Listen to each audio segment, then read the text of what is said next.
Bueno, hola. Vamos a seguir ahora con la segunda parte de la clase, como les decía. Estamos en la clase 1, en la segunda parte, que vamos a ver el tema de requerimientos y cómo especificarlos en un documento formal. Déjenme compartir la pantalla un segundito. Ahí está.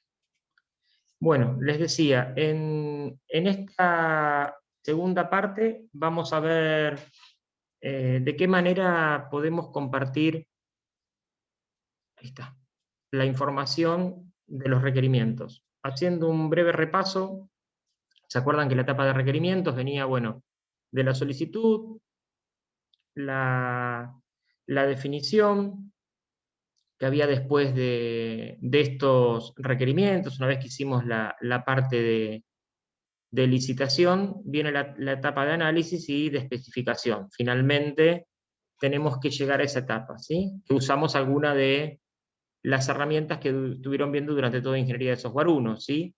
Historias de usuario, casos de uso, diagrama de transición de estado, redes de Petri, tablas de decisión o cualquier otro que haya. Hay dos tipos de requerimientos, que esto es lo que nos interesa para esta etapa.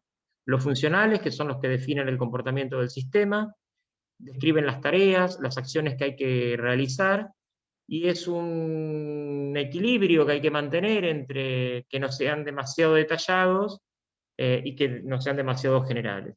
Y los no funcionales, que son los que definen aspectos, pero no terminan siendo una función del sistema, ¿sí? No es un botón, no es algo que esté dentro del sistema, sino que son deseables desde el punto de vista del usuario, ¿sí?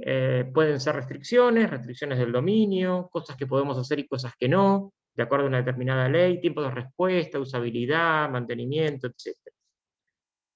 ¿Cómo se especifican estos requerimientos que nosotros necesitamos, que hemos relevado por alguna de las técnicas que conocemos? Bueno, hay un documento, ¿sí?, que se llama ConOps y está normalizado en un estándar que es el 1362 del año 98 de la IEEE. ¿Se acuerdan que vimos sobre el final de Ingeniería de Software 1 algunos estándares y cuestiones referidas a la organización de esto? Es un documento que está dirigido a los usuarios, describe las características del sistema desde el punto de vista del usuario. Esta descripción es el medio de comunicación entre la visión general, cuantitativa y cualitativa de la parte desarrolladora, ¿sí? Ofrece un formato específico para poder ser completado, no especifica una técnica exacta, sino que proporciona líneas o guías para poder hacerlo, ¿sí? Identifica elementos que al menos deben estar, que deben formar parte de esta manera, llegamos a un acuerdo con el usuario, que el usuario también puede incorporar algunas cláusulas o subcláusulas. Y hay otro documento, este primero, vuelvo otra vez, que es el dirigido a los usuarios, y está el 830, que es el que realmente define los requerimientos del software, que es el SRS, ¿sí? System, ¿sí? Standard Requirements System, que básicamente lo que hace es, trata de relevar en una especificación, ¿sí?, esos requerimientos para el desarrollo de software, ¿sí? Especifica los requerimientos del software, básicamente, ¿sí? A eso se refiere. Entonces, ¿qué forma tiene este documento? ¿Cómo puedo poner los requisitos en este documento, ¿sí? Vamos a ver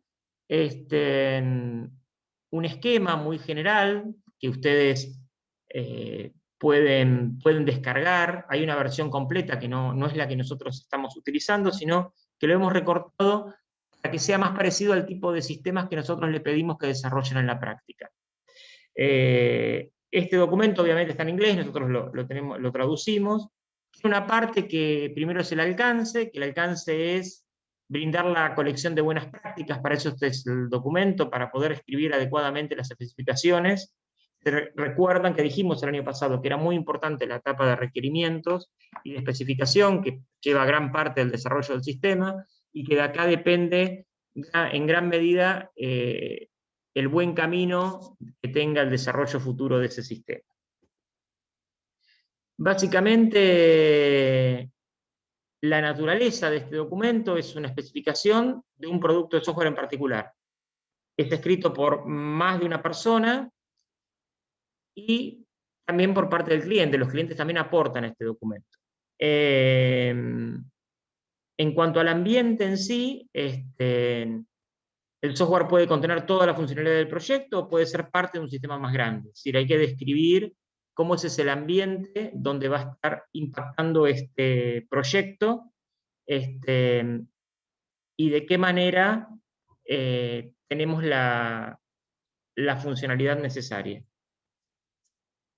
Otra característica de un buen documento de este estilo es que sea correcto, es decir, si solo sí cada requisito declarado se encuentra en el software, y es ambiguo si solo sí cada requisito tiene una única interpretación. También debe ser completo, si solo sí se reconoce que cualquier requisito externo impuesto por una especificación del sistema está contemplado. Consistente se refiere a la consistencia interior, ¿sí? Si un documento de este estilo no está de acuerdo con un documento a nivel superior, no es consistente. O sea que tiene que estar este documento en concordancia con todo lo que venimos haciendo. También es priorizado en el sentido de que, en cuanto a sus requerimientos particulares, y tiene que ser comprobable. ¿Cómo logró esto? Lo logro si cada requisito que está declarado se puede comprobar, es decir, si existe un proceso o máquina que me lleve al origen de donde se generó este requisito, ¿sí? Obvio, modificable, puede hacerse cualquier cambio en cualquier momento, para eso es el documento, mientras conserve su estructura y estilo. También trazabilidad, tener el origen de cada requerimiento y hacia requerimientos futuros, es decir, va hacia adelante y hacia atrás, no solo hacia atrás, ¿sí? También se prepara en conjunto con las partes intervinientes, también puede evolucionar con el software registrando los cambios, ¿sí? Esto también lo vamos a ver más adelante, que tiene que ver con un tema que se llama gestión de configuración del software. Y obviamente los prototipos son parte de algo que se declara en el SRS. El diseño también, algunos atributos o funciones externos al sistema los puede incorporar, y los requerimientos, los detalles particulares, qué sé yo, caso de uso, que ya lo conocen, plan de proyecto, plan de calidad, también se pueden anexar al final. En algunas de estas cosas, como plan de proyecto, lo vamos a ver en alguna clase más adelante. ¿Cómo es la ficha? Hay una ficha del documento, que acá es la parte que le digo yo que está traducida, que tiene en la introducción, que forma parte de esa introducción el propósito de este documento, el alcance, hasta dónde llega, y algunas referencias externas de donde se obtuvo información. La descripción general, que es donde está, ahora vamos a ver este detalle, la perspectiva del producto, la funcionalidad, las características de usuario y evolución previsible. Y después está un apartado especial, los requerimientos no funcionales, para poner algunos de los requisitos, ¿no? Como rendimiento, seguridad, portabilidad, puede haber otros, pero estos son algunos de los que habitualmente ocurren. Mantenimiento y los apéndices o anexos, que es donde va todo lo que nosotros les contábamos. Teniendo en cuenta, vuelvo un segundito atrás, este índice, tenemos que pensar en cada uno de ellos. El propósito se define el propósito de este documento en sí, y a quién va dirigido, ¿sí?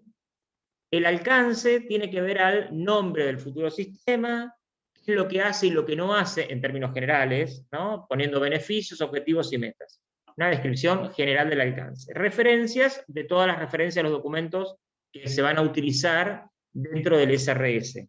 ¿Sí? Ahí lo que hacemos es una guía, qué sé yo, los casos de uso, los plan de riesgo, bueno, todo lo que querramos poner ahí, lo vamos a identificar con título, número de reporte, fecha y publicación. Así como la fuente de referencia donde se obtuvieron. La descripción general, básicamente, es describiendo los factores generales que afectan al sistema. Por eso consiste en estos 4 elementos de perspectiva y funcionalidad del producto, características de usuario y evoluciones posibles. La perspectiva del producto, básicamente, el producto es independiente y autónomo, debe declararse que así es, listo. Si es un producto que es componente de un sistema más grande, hay que declararlo y relacionar los requerimientos de ese sistema con la funcionalidad de este sistema más chico. Digo, no importa con el que conecta, no importa que sea más grande o más chico. Funciones, acá se presenta el resumen de funciones a futuro del sistema.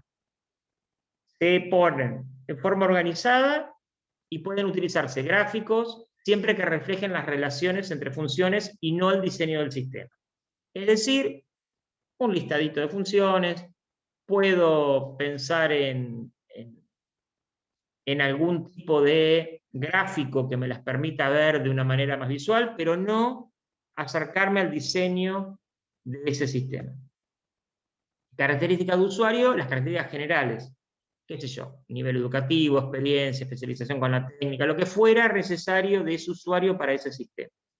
Previsibles, los requerimientos que serán implementados en futuras versiones y no en esta. ¿Sí? Los separo. ¿Cuáles van en esta y qué cosas pueden quedar a futuro? Después, en cuanto a los requerimientos no funcionales, que es importante porque hasta el momento, con las técnicas que vimos el año pasado, solo trabajábamos requerimientos de tipo funcional. Los no funcionales hay que detallarlo, que le permiten a quién, tanto al diseñador como al auditor, ver que el sistema satisfaga esos requerimientos. Rendimiento, por ejemplo. El de rendimiento está relacionado con la carga que se espera que tenga ese sistema. Es decir, que soporte esa carga, por ejemplo, no sé, como dice acá, ¿no? El 95% de las transacciones debe hacerse en menos de un segundo, los operadores no deben esperar a que se complete la transacción. Tiene que ser algo mensurable. ¿Sí? Eso dice 95% en un segundo y no una descripción genérica que no define nada. Seguridad tiene que ver con los elementos que van a proteger al software, ¿no? Contra hackeos, sabotajes, accesos maliciosos, phishing, lo que le ocurra a ese software con respecto a la relación con los usuarios, hay que pensarlo. Se pueden especificar de qué manera. Bueno, decir que se van a emplear técnicas criptográficas, registro de ficheros con logs, asignación de determinadas funcionalidades, restricciones de comunicación, comprobación de integridad de datos. Todo esto hace a la seguridad, no solo a la parte inicial que yo les contaba. Portabilidad tiene que ver con si ese software puede ser transformado o, disculpen, trasladado a otras plataformas o entornos. Puede incluirse un porcentaje de componentes que pueden ser dependientes del servidor, código que puede ser dependiente del servidor, entonces eso me da un margen de portabilidad del sistema. ¿Sí? A veces uno hace un sistema que está muy ligado al servidor o al código, entonces hay que ver cuánto me determina un determinado compilador, determinado lenguaje, todo lo que influya en la portabilidad. ¿Sí? No es lo mismo hacer un desarrollo en Java, que es portable a cualquier plataforma, que pensarlo en un lenguaje que no es portable. Con lo cual, esto es muy interesante, también para las apps, ¿sí? Las aplicaciones también va esto. Si es portable a Android, a iOS o a cualquier otro tipo de soporte para celulares.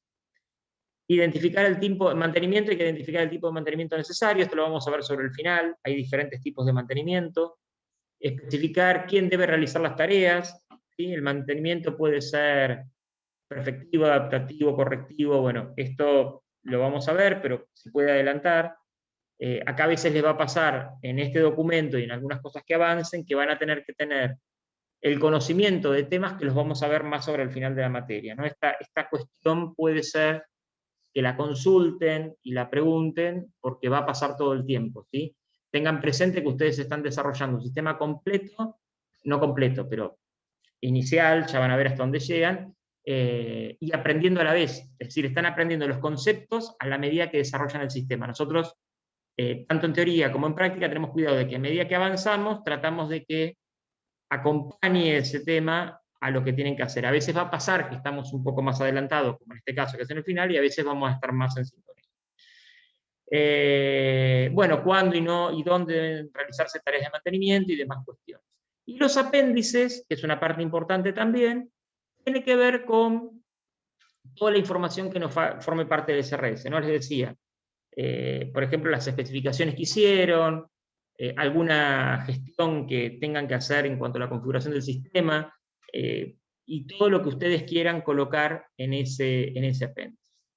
Bueno, esta parte era bastante sencilla, de un documento que es mucho más complejo, ¿sí? Voy a dejar de compartir.